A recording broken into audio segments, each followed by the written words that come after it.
Hi, this is Aurora from the Educating All Learners Alliance, and today we're speaking to Andrea Pino-Antl and Jenny Chien for a deep dive into school leadership. Andrea is the principal of Creative Performing and Media Arts, a magnet middle school in San Diego, California, that allows students to use their creativity in the classroom. And Jenny Chien is the principal of Casita Center, an IB school with a STEM focus, also located in San Diego. It's so great to have both of you on the podcast, Jenny and Andrea. You've both been part of the ELA ecosystem for a while. So to get us started, tell us a little bit about your school communities. What makes your school unique? What's a bright spot or something that you're particularly proud of right now? Hi, everyone. I'm Andrea Pino-Antl, and I'm the proud principal of the Creative Performing Media Arts Middle School in San Diego Unified School District. We're a 6 through 8 arts magnet school, and all our students engage in arts curriculum every day, and we embed arts integration into our core academic classes as well. One of the major focuses that we've been working on and really focused on is in improving our academics as well, and really focused on what effective teaching practices look like. We are excited because we've seen growth. We grew in every demographic area last year on our dashboard. And one area that I'm insanely proud of is our school culture. So when I got here, we had like a 15% suspension rate. It was rough. And we're down to like 1%. So we are making a huge, huge change in the culture. Students feel safe. And now I want to capitalize on that and increase the learning in the classroom.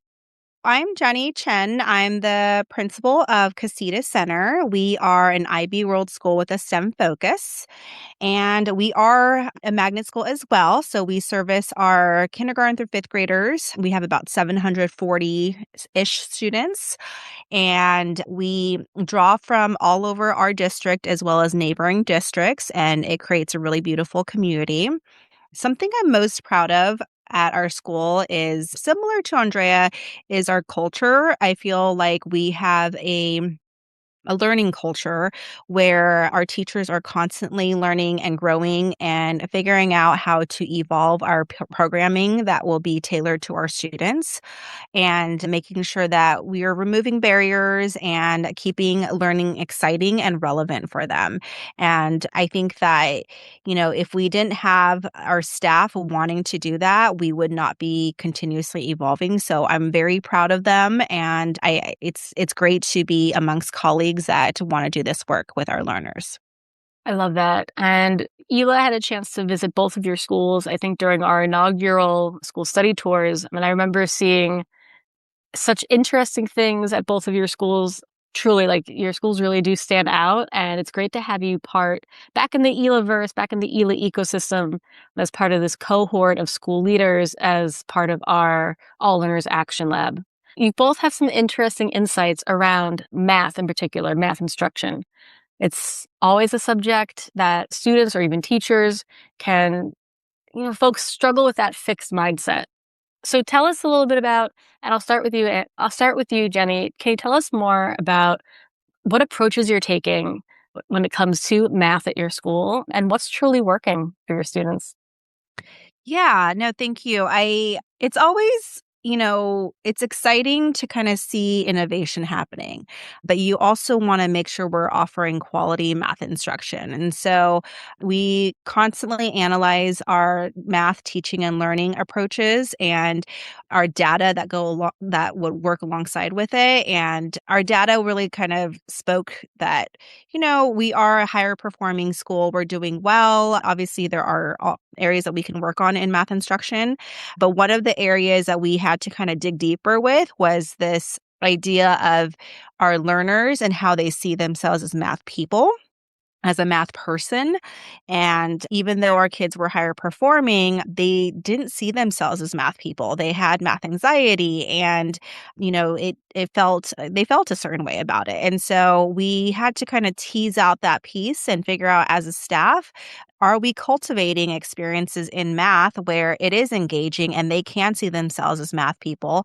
And is it helping them build their self-confidence? So about 3 years ago, using that as the impetus, we really tried to dig into different strategies that would make math more engaging, but still fostering thinking skills and that rigor and depth.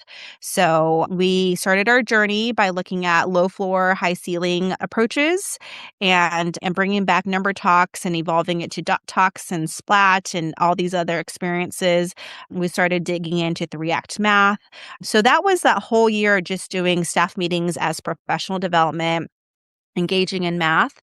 Then the following year, which was last year, we started realizing that we needed more modeling. And so we had one of our teachers that was at our school, she got promoted to being a math TOSA in our district. So we booked her for 3 days out of the month, every month. And she basically modeled lessons for our teachers, our ed specialists, to show how that would be facilitated. So the teachers could see that modeling and do some shoulder to shoulder coaching as well. So that really kind of helped move things along. And then this year, we're working with an organization called Math Transformations that are helping us kind of plan out using our district adopted curriculum, but all the other resources and helping us plan more of a scope and sequence. So we're still on that journey. We're also seeing that, other teachers might need more support. And so we're scaffolding some of the supports and kind of tuning into what they need and tailoring it to the teacher's needs so that they're able to facilitate and feel comfortable with shifting their pedagogy. So it's definitely been a journey, but like I said, I'm super grateful that sometimes you're flying the plane as you're building it. So it kind of feels like that at times, and it could feel very frustrating. And I want to honor that feeling with our teachers, but I'm grateful that they're, working on trying to build that plane while they're flying it. And we're, going through the trenches and figuring out what works best for our students. I get inspired listening to all the things that Jenny and her school Yeah. are doing and, so many ideas. So one of the things that I noticed heavily when we return, from COVID, a lot of, we're a one-to-one school district. A lot of our classrooms were looking like computer labs. Walk in to computer lab. The teacher is really facilitating, but not in the facilitating the way that we really want to see them facilitating student agency. So for the last 2 years, one of our instructional focus is student agency in the classroom. And so that's one of the things that Jenny and I really connected on is like, how are we going to see student learning happening in the classroom? And specifically in math, because they need to be engaged. And when a student just sees it on a screen and they don't get feedback, they're not truly engaged in that activity. So we use the Amplified Desmos curriculum. The district adopted it, and we were part of the early adopters at our school.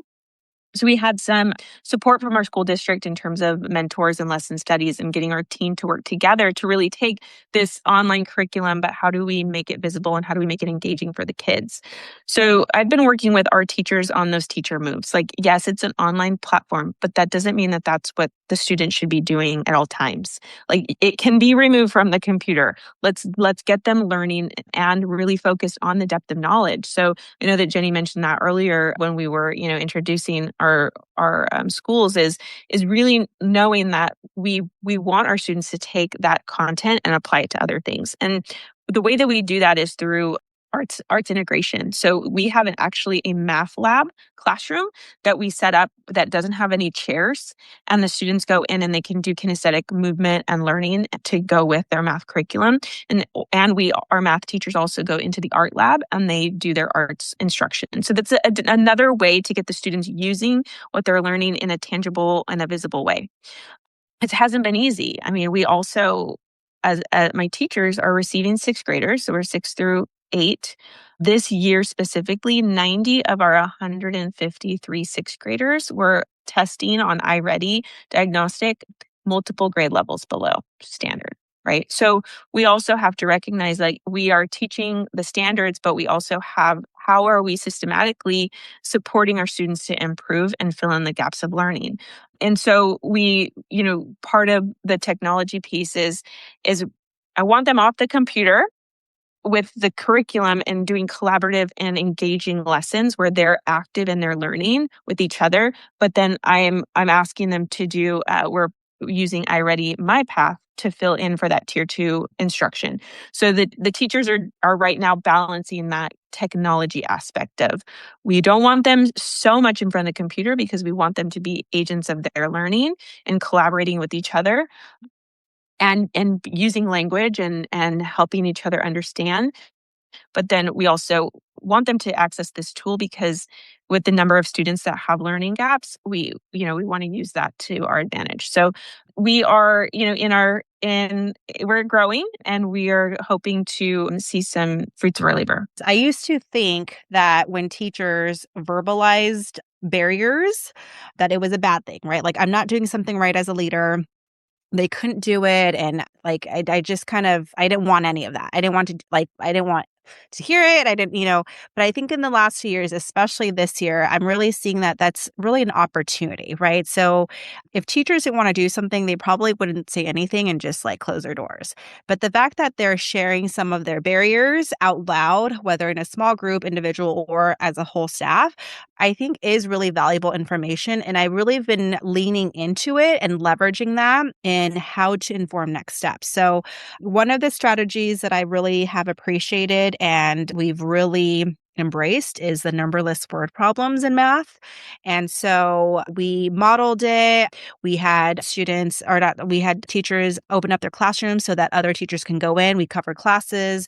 But, even then, we still had some teachers that, were hesitant to try it. And one of the teachers who was a seasoned teacher on campus, she said, I tried it, but I just did a whole group, which kind of defeated the purpose a little bit, and at first I was like, okay, why did she not do it that way, But then I said, you know what? It's okay. That's part of her journey of where she needed to go in order to get to eventually get to where she needed to go. So I really took time to listen to that feedback, and we opened it up in her grade level to kind of unpack why she felt that way.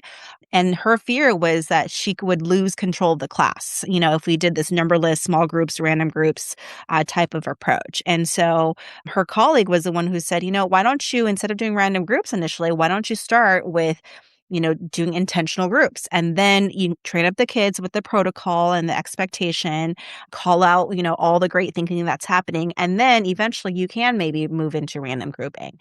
And so I like that moment of just a teacher being vulnerable enough to share her barrier and having kind of a think tank amongst her team, and then being able to kind of work through that. It was just really beautiful to see. I think that as a leader, it's scary at times to hear why someone can't do something, but I also think like they're saying something and they're voicing their concerns, and we have to kind of walk through it with them so that they can eventually get to where they need to. But it's not this linear line of like, okay, you're going to go from point A to point B.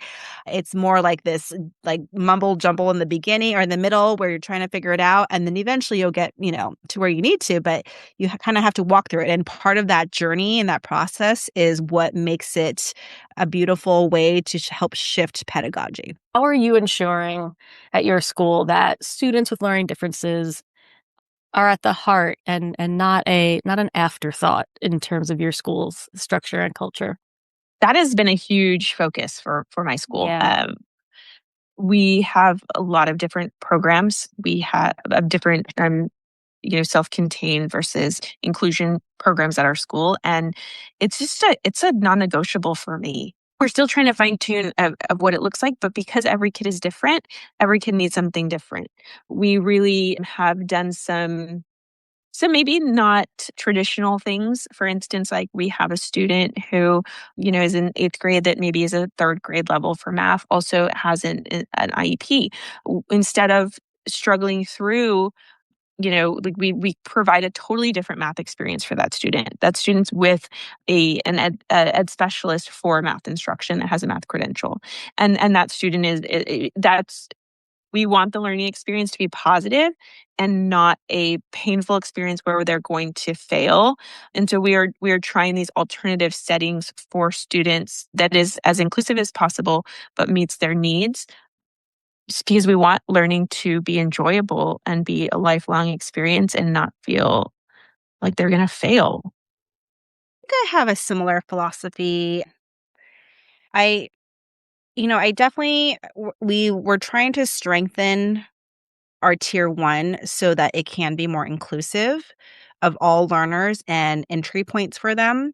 And so, like the numberless word problems, for example, that I referred to before, we wanted to make sure that all students had access to that. So, how do we, and it really breaks down the language of a word problem for our students to really unpack that and develop conceptual understanding before they get into the calculation piece, the computation.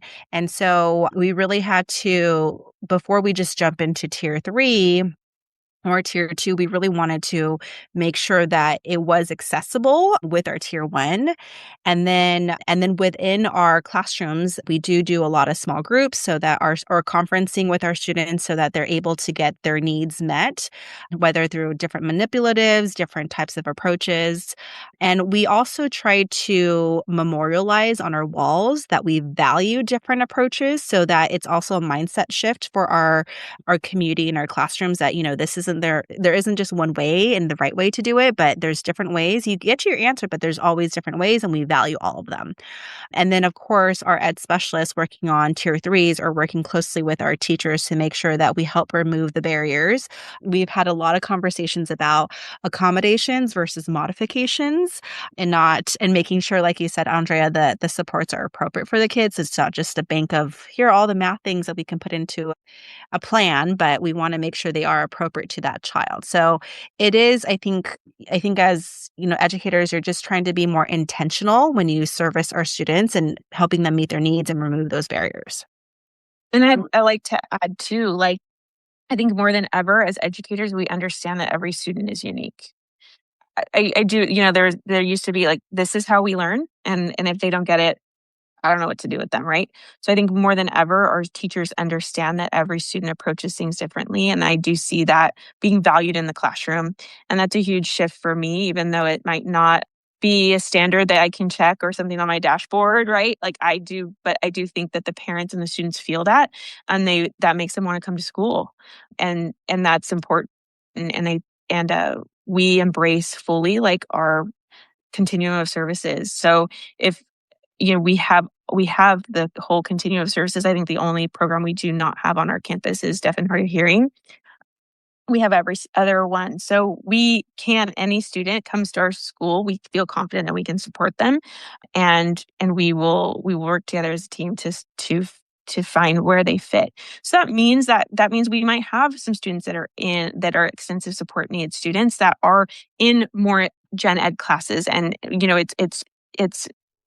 it is like tailored to their needs, or a student who is mild mod but might be in a math class in the extensive support needs program because that's what they need, or a student who is severely autistic and takes one class in our autistic program and the rest in our gen ed, right? Like we are doing that as much as we can to be responsive to where so that they can feel successful, so that behaviors or disability is being removed as a barrier as much as possible to their learning. And like that's been our goal. And I think like that is something I'm super proud of at our school, that we do support all students as best as we can. And I think we're doing okay. I haven't got many complaints lately. So that's where I go from, right? Like parents are happy and we honestly have a waiting list for our extensive support needs program at our school. So that's exciting. Yeah, that's wonderful. Well, we're at our last question for today. Leadership can feel overwhelming. I don't need to tell you that, right? We know school leadership can feel overwhelming. What's one piece of advice you might want to give a principal who maybe they're listening and they want to make a difference and they don't know where to start? What's one piece of advice you would give?